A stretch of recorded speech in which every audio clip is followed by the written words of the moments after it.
Okay, welcome everyone again to another talk as part of the final presentations in the Astronomical Observational Techniques and Instrumentation course. And today's speaker is Ekta Shah, who will be talking about estimating coronal temperature of stars using XMM data.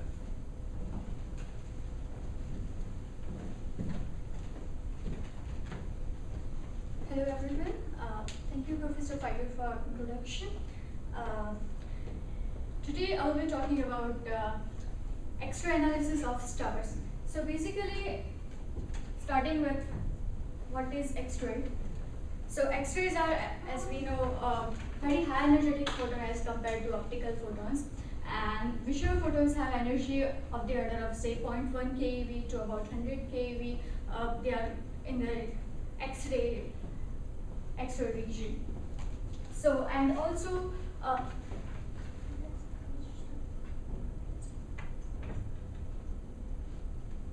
if there is thermal emission, the X-rays are due to thermal emission, then the temperature of the body which is emitting X-ray is of the order of 10 to the 6 to 10 to the 10 Kelvin. So it's of the order of millions and hundreds of millions of Kelvin. So why do we study X-ray? So because of this. So here is, you can see, is that a pointer? I don't think we have a player. Okay, yeah. So, so on the right you can see the optical image of sky, and on the left X-ray image of the sky.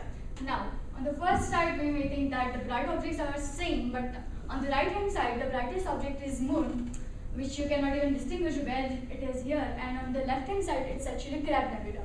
So you can see that if we don't study X-ray, we will be missing very high energy sources of the universe. So and clearly you can see that you cannot even see Crab Nebula that well. It is actually a very strong source of X-ray. So it's like studying X-ray astronomy is like studying high energetic universe. And so basically we show the processes by which X-rays are emitted. So here are some basic processes by which X-rays are emitted. One of them is called characteristic line emission. When you have atoms and electron transition occur from higher level to very low level, then in very low level, say level 1 or level 2, then in that case mostly X-rays are emitted, and it's called characteristic line emission. Another process is called Bromsstrahlung emission. So these are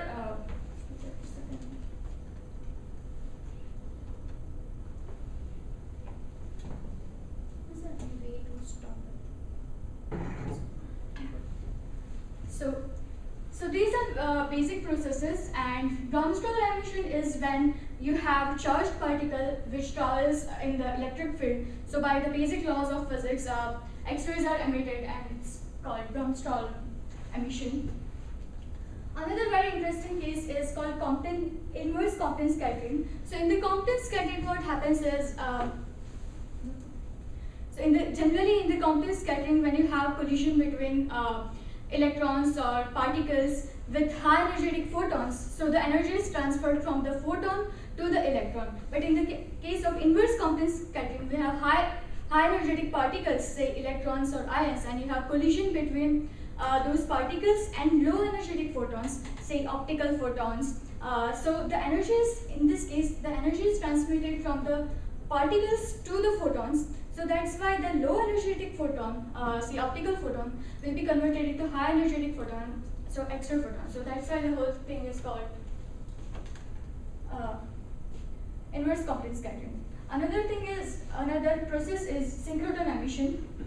So whenever you have charged particle in very high magnetic field, you will have electromagnetic radiations emitted, and generally the systems which we observe X-rays from have very high magnetic field. So that's why it's called synchrotron emission, and it's as simple as we have studied in our undergrads synchrotron radiation, when you have simply charged particle moving around two magnets, and then it emits radiation. So it's as simple as that. But this process is So this process happens in astronomical bodies as well, but obviously it doesn't mean that we are able to observe them, right? So to observe them, obviously the X-rays from the source should reach us, right? And as we know that the X-rays are absorbed in our atmosphere, in the Earth's atmosphere. So obviously to see the X-rays, or to get the X-rays corresponding to the source, we have to establish the observatory in the space, or the X-ray telescope should be in the space. So another important thing is, since X-rays have very high energy, we cannot use the traditional optical imaging techniques, because X-rays have very high penetrating and ionization power. So that's why the whole idea is a little bit different. In this case, we generally used grazing incidence, in which case the angle, the incident angle is very, very high. So it kind of grazes from the mirror, which are made of generally gold. So obviously this angle will be the angle from the perpendicular to the incident angle will be very high. So it will just graze and try to focus on some particular point. And obviously, like, this angle is not much changing. That's why we need very lengthy optical instruments to get these rays focused. So this is XMM Newton. It's European Space Agency's X-ray telescope, and as you can see, its shape is a kind of composition of parabolic and hyperboloid mirrors, gold mirrors, and this length is about 7.5 meter, and we can get the parallel X-rays focused on that length, that focal point.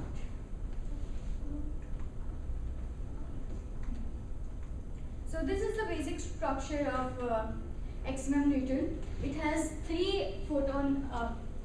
So here is the focal point, and it has 3 CCD cameras to capture the X-ray and to get the attributes corresponding to the X-ray and analyze it. That's just to get the values corresponding to X-rays. So, and the 3 camera, it's called EPIC, that means European Photon Imaging Camera, and there are 2 MOS CCD cameras and 1 clean CCD camera.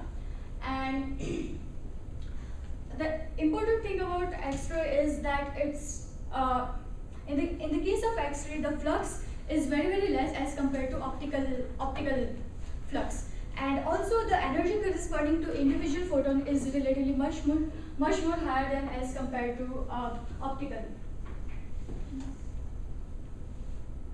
So when a single photon corresponding to X-ray arrives at CCD, it creates a whole charged cloud of electrons, which may or may not overlap more than 1 pixel. Right? So this whole thing is not.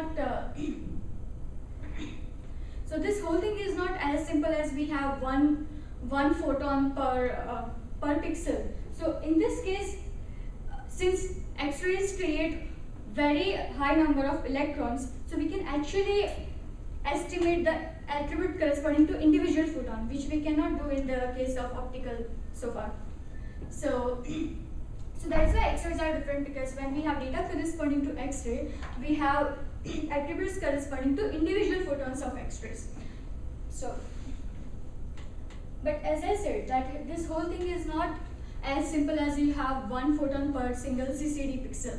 So when a single photon arises, it creates a whole charged cloud of electrons, which generally overlap more than 1 pixel. So what we do is so what's generally done is the whole pattern corresponding to single photon is actually added up to get the attributes corresponding to that single photon, and that's whole the pattern is called event. Each recognized pattern is called an event. So that's why when X-ray images are called event files, that means that you have how many photons are incident, and in terms of event it's called interference. But there are also other complications like cosmic rays, solar flares, because they generally they are generally in the X-ray regime. So whenever, just in the case of optical, we have,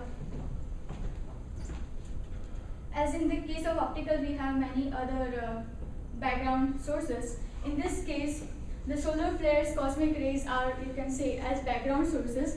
But since we know, like they generally create a particular type of patterns. So since generally we know the patterns corresponding to cosmic ray and solar flares, we can actually eliminate them to get our data.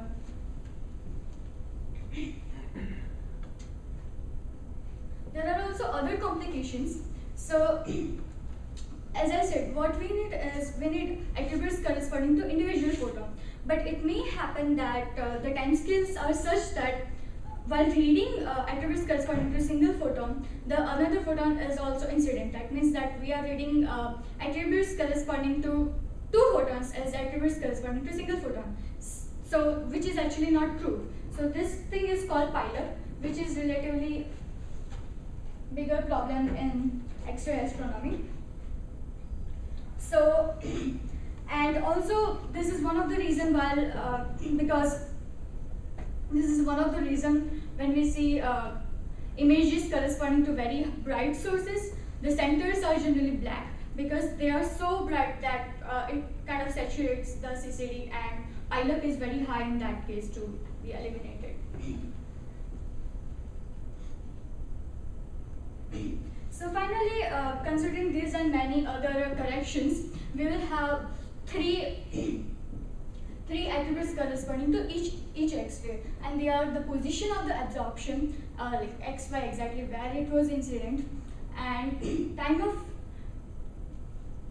of its incident, and the energy corresponding to individual photon. And so this is the raw data of the X-ray, maximum Newton actually, and generally in X-ray astronomy. And this piece of information is sent as a raw data on Earth. And so now, since we have technology of observing X-ray sources, there are many interesting sources, and I thought that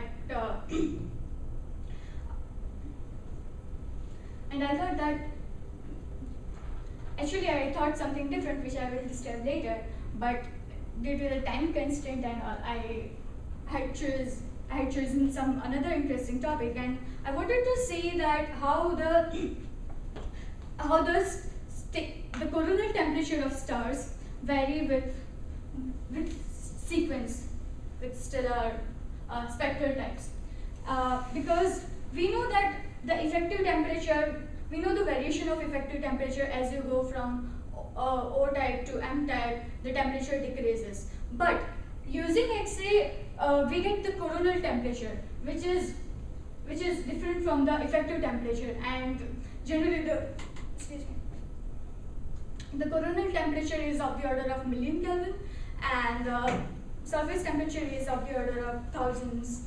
So I was wondering like how the temperature varies, like coronal temperature varies. So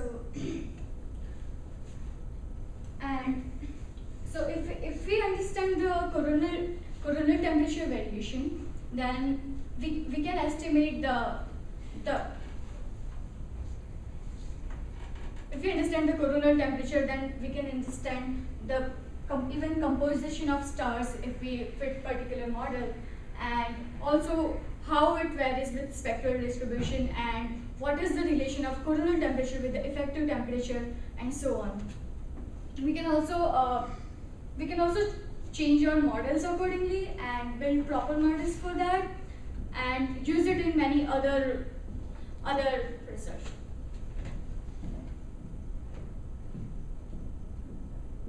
So I have selected, well, it was not that simple, because we don't have many X-ray observations. Like X-ray, like XMM Newton is like hardly 25 years old, and we don't have X-ray observations corresponding to many stars or many sources. So I actually started to look for like very bright sources so that I can estimate as much as possible, as many results as possible, but it was not there. Like most of the spectral type are like late spectral type. And also one of the interesting thing about X-ray is, so as I said that we have to do many corrections, right? But when you are trying to say I want to look for a spectra for a particular star, and this is my region. So now I have to reduce the data. I mean from X, Y, and energy to like actually eliminate the flares and other error sources and create the event file. And I also have to do this, like finally get the spectra, and after getting this spectra only I can know whether or not something is there or not. So I tried many stars and it didn't work out. Like, I mean, I have to do the whole analysis, and at the end of the day I found that okay, nothing is there, and it was a long process. So finally I had nice sources which gave me spectra. So this is one of the X-ray event image. This is how it looks. You can see that these are relatively brighter objects, but you can also see some fuzzy objects. So they are also X-ray sources, and so after getting the event image, the another correction is the background correction. As you can see that there is background radiation in the whole image. So this is corresponding to one of my sources, that was O-type star, and as you can see this is O-type star. And so generally we select background where there is no source, apparently there is no source, and so this is my background region. And you have to, what we do is we subtract the background region from the source regions so that to eliminate the errors. And finally, I got the spectra corresponding to different sources. O-type, A-type, and also I was about to plot it on the same line, but as you can see that the patterns are almost similar, which shouldn't be the case. Because if you actually look in literature, then based on the spectral type, they have to be shifted, and using the spectral type we can actually say what type of star is that. But another important thing about X-ray is, say you have, so one of the source was Proxima Centauri, which is actually M-type star, and its X-ray magnitude.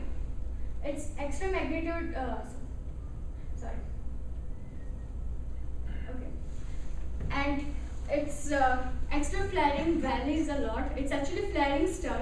So when it's flaring, the temperature is of the order of 25 million Kelvin, and when it's not flaring, it's of the order of 3 million Kelvin. So it varies a lot, and so there are about like 5 to 6 observations corresponding to that, and I didn't know which one was which one, because just by looking at ODF you cannot say. So similarly, this is very important thing in X-ray, that when you are observing, so in optical the variation may not be that much, but when you are talking about X-ray, because of the magnetic connections, and if you have say binary, which most of the case are there. So if you have binary, there will be, so due to the other star, the magnetic properties of main star may vary, and when it comes to X-ray, it varies a lot. So that's why for some of the sources there are like n number of observations, even 8 or 9. 3 minutes. Even 8 or 9 observations, and So in which you can actually see that things varies a lot. So that's why the spectra which I got are not that compelling that they are corresponding to different stars, because many of the stars are flaring stars, and I didn't get the time to take like analyze each and every star for n number of times. So then I tried to model the spectra, and there is a standard model called APAC, which is actually a coronal model, and these are the results. So you can see that effective temperature varies a lot, and the coronal temperatures are in megakelvin. So actually this makes more sense. So this is from O to M type of star, and as you can see that for here, because the O type of star was late O type of star, so that's why you can see that B is little bit higher than the O type star, and similarly for some other case. And as I said that there are some stars which are actually flaring stars, so that's why you cannot see the clear relation between coronal temperature and spectral type. But so this was the effective temperature, which clearly is decreasing as you go from spectral type. And this is the relation between coronal temperature and effective temperature, which is like almost nothing is there, because things were very different to compare. And I couldn't get the abundance and other things because of the data, because like if I would have more signal to noise ratio, I would have been able to estimate the abundance and all. And yeah, and the other project which I would really like to talk about is it turns out that the spin of the black hole is so generally we have binary, right? You have black hole and say neutron star. So if there is generally accretion is going on, and so it turns out that the F K alpha line, if you observe the F K alpha line from this system, from the accretion, then obviously if you have black hole which is actually spinning around, then the K alpha line will be Doppler shifted as well as gravitationally shifted, because you have black hole. So this is one of the very current research topic where people are trying using Fe ions K alpha line. They are trying to estimate the spin of the black hole, and like the recent papers and the review papers were in like 2013. So I tried to get those data. I also got the spectrum, but it turns out that as I had said earlier, that they have the problem of pileup. So earlier they have published the result, but then the other group said that other group actually published that there was a systematical problem of pileup in the observed data itself. So then they actually proposed to take the data again, and yeah, it's still going on. And the model is so recent that the latest version of the model was launched in October 2015. So it's pretty recent, and even the XMM people have not included the model in their system yet. So that's why I couldn't do that. Okay. Time for questions? Yeah. What is the X and Y of your plots? Like if you go to your Yeah, actually, like the command. Yeah. What it is the didn't X and what is say. the Y? Yeah, I gave the command and it didn't save somehow. So sorry for that. So X is actually energy, and they all have same energy range. So it's about 0.5 to 7 keV. Yeah, and then Y is like number of counts, Okay. but it's not same. All of them they have different. Sorry for that. I had a question. It looks like the coronal temperatures aren't very well correlated with the effective temperatures of the photospheres, right? Yeah. So what does that tell you about the heating source of the corona? What is the heating source? What is the heating source of corona? Yeah. Like the nuclear reactions of the star. But the nuclear reactions, I think, are quite well correlated with the photospheric temperature, right? So that would mean that the coronal temperature should be correlated with the photospheric temperature. Is the corona caused by magnetic field? Yeah, magnetic. I think it's more connections magnetic and field, weak and so that's a dynamo connections, effect, yeah. and Yeah. evidently the Yeah, dynamo yeah, action yeah. is decoupled from the nuclear synthesis. Yeah. It's actually still something people argue about. It's So.